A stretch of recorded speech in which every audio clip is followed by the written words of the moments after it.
Em menos de 24 horas, mais 2 feminicídios. Mulher morre ao cair de prédio na Asa Sul.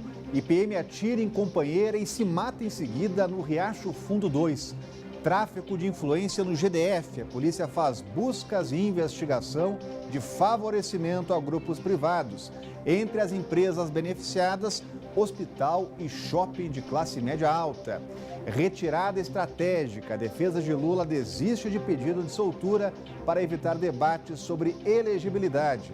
Olá, eu sou Rodrigo Orengo e começa agora o Band Cidade, primeira edição.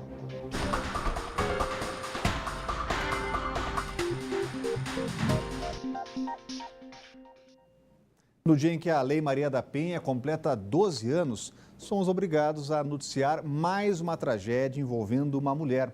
Carla Zandoná morreu ontem à noite depois de cair do 3º andar do prédio onde morava na Asa Sul. A principal suspeita é que este seja mais um caso de feminicídio. Carla Zandoná, de 37 anos, caiu no gramado em frente a este prédio na 415 Sul. A principal suspeita da polícia é que o marido dela, Jonas Zandoná, de 44 anos, teria empurrado Carla do apartamento em que moravam. De acordo com vizinhos, era possível escutar alguns gritos antes da queda de Carla. Eu estava arrumando um lanche à noitinha, na minha área da minha cozinha, ouvi uns gritos de briga. A gente foi juntando assim, os amigos ali e tal, fomos agora de manhã também, conversamos. E foi isso, assim, foram informações de vizinho que já presenciaram muita coisa, assim, que não eram boas. Carla foi levada ainda com vida pelo Corpo de Bombeiros para o hospital de base, mas não resistiu até chegar ao local. Ela apresentava um corte profundo no pescoço. Além disso, caiu de costas no chão, o que inicialmente afasta das investigações as chances de suicídio. Na maioria dos casos, as pessoas caem de frente ou de lado. Então os policiais subiram até o apartamento, que fica no 3º andar do prédio, na Asa Sul, e aí tentaram conversar com o marido ou companheiro, a gente não sabe, dessa vítima. Ele não abriu a porta, ele não acompanhou em nenhum momento lá o socorro da sua companheira. Isso gerou mais confiança dos policiais. Jonas Zandoná, que já havia sido denunciado pela esposa por agressão outras 2 vezes, foi preso dentro de casa com uma faca na mão. As suspeitas apontam que este seja mais um caso de feminicídio. Ele estava bastante alterado, a princípio ingeriu bebida alcoólica. E os policiais conduziram para a delegacia, ele não falava coisa com coisa, e lá o delegado tomou as providências. No último domingo, no Recanto das Emas, Marília Jane de Souza Silva foi morta dentro de casa pelo marido, o taxista Edilson Januário, de 61 anos, que acertou um tiro nela. Edilson fugiu no táxi e ainda não foi encontrado pela polícia. Há menos de um mês, foi a vez de Janaína Romão, de 30 anos, ser morta a facadas na frente das filhas em Santa Maria. O autor do crime, Stefano Jesus de Amorim, ex-companheiro de Janaína, foi preso. Assim como o policial militar Ronan Menezes Rego, que matou por ciúmes a ex-namorada Jéssica Lainara no começo do mês de maio. Em outro caso de feminicídio aconteceu agora de manhã. O policial militar Epaminondas Silva Santos, de 51 anos, matou a mulher Adriana Castro Rosa Santos, de 40, no Riacho Fundo 2. O crime foi por volta das 10 da manhã. Ele chegou em casa de moto, chamou a Adriana para fora de casa e deu um tiro fatal. Ele se matou em seguida. Ainda não se sabe o que motivou o crime. Epaminondas e Adriana tinham 2 filhos, um de 11 e outro de 8 anos. Você acompanha o desenrolar desse caso no Band Cidade, segunda edição. E a Lei Maria da Penha foi um avanço incontestável, mas casos como esses deixam claro que a situação ainda é preocupante. O Brasil ocupa o 4º lugar no ranking de violência feminina. Quem traz mais detalhes ao vivo para a gente é a Renata Dourado e já está por aqui com a gente. Muito boa tarde, Renata. E liga um sinal de alerta, né? Com esses casos aqui no DF e em todo o Brasil, né, Renata? É muito triste, né, Rodrigo? Chega, dói o coração a gente ver esses casos aí, essas situações, realmente é muito triste. Como você disse, a Lei Maria da Penha, que completa hoje 12 anos, significa um avanço muito grande na nossa legislação. Mas os números assustam, entristecem. Imagine você, Rodrigo, que a cada 1 hora, em média, uma mulher é assassinada no nosso país. Também, em média, a cada 1 hora, 503 mulheres são agredidas fisicamente. Existem vários tipos de agressão. Agressão psicológica, moral, sexual, patrimonial. Então, a gente está falando da agressão física. Ou seja, a cada 1 hora, 503 mulheres são agredidas fisicamente no nosso país. Outra coisa que chama muita atenção também é que mais de 60% dessas mulheres agredidas ficam caladas, ficam em silêncio, não vão até a delegacia. Apenas 11% dessas mulheres procuram ajuda, vão até a delegacia. Então, sem dúvida nenhuma, a gente precisa rever esse número. E especialistas dizem o seguinte: a lei avançou, sem dúvida nenhuma avançou, mas o que o Brasil precisa fazer agora é prevenir. E prevenindo isso, especificamente, tentar combater o machismo, porque o que está por trás disso, Rodrigo, é um pensamento machista de que a mulher pertence ao homem, que o homem pode fazer o que quiser com essa mulher.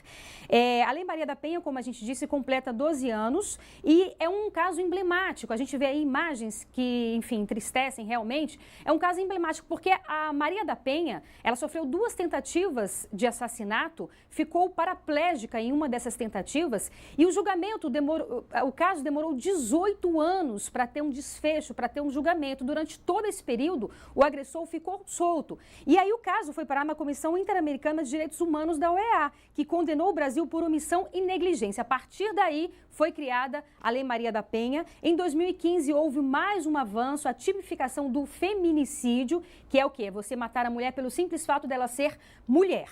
O número de processos que tramitam no judiciário relativos a esse tema chega a 1 milhão de casos que estão tramitando no judiciário e 10 mil casos de feminicídio, Rodrigo. Então, como a gente disse, os números estão aí, assustadores, os casos estão aí para ilustrar essa triste realidade. Então, o que o Brasil precisa fazer hoje é tentar evitar com que esses casos aconteçam, porque realmente a nossa legislação é reconhecida mundialmente, mas agora é tentar combater essa cultura machista. Rodrigo. Obrigado, Renata. Cláudio Humberto já com a gente por aqui. Muito boa tarde, Cláudio. Como o Estado consegue evitar esse tipo de crime, Cláudio? Olha, não tem jeito a não ser punindo os criminosos. O que nós não podemos é garantir a impunidade desses covardes. É um bando de covardes, né, que atacam as mulheres porque elas não podem se defender, porque elas não têm condições de se defender.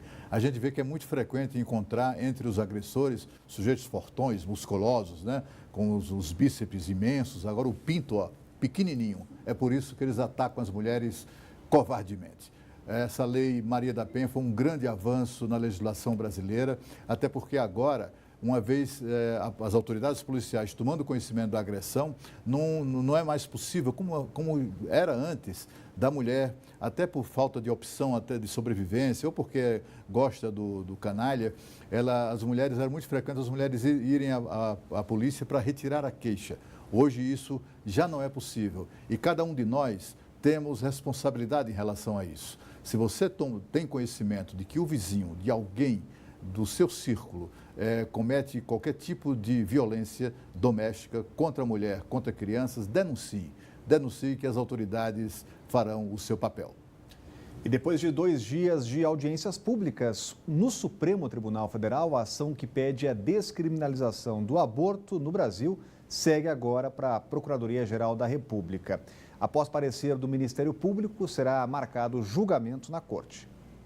O segundo dia de audiências públicas convocadas pela ministra Rosa Weber para tratar da descriminalização do aborto até a 12ª semana de gestação reuniu mais de 20 especialistas, entre médicos, juristas e religiosos. O tribunal analisa uma ação movida pelo PSOL que pede a inconstitucionalidade de 2 artigos do Código Penal que prevêem prisão de até 3 anos a mulher que fizer aborto e até 10 anos para quem participar dele, como médicos e enfermeiros. Na audiência desta segunda, a presidente do Conselho Nacional dos Direitos da Pessoa Humana defendeu que as mulheres é que devem decidir se abortam ou não. A incriminação, a clandestinidade faz com que as mulheres realizem aborto de forma absolutamente insegura, sem o devido apoio do Estado, tanto no que diz respeito à saúde pública, quanto no que diz respeito à própria política de prevenção, justamente com o acesso à informação, ao planejamento familiar, etc. Mas a questão é polêmica. Este professor de teologia, um dos convidados para o debate, entende que a vida começa na concepção e, por isso, deve ser respeitada.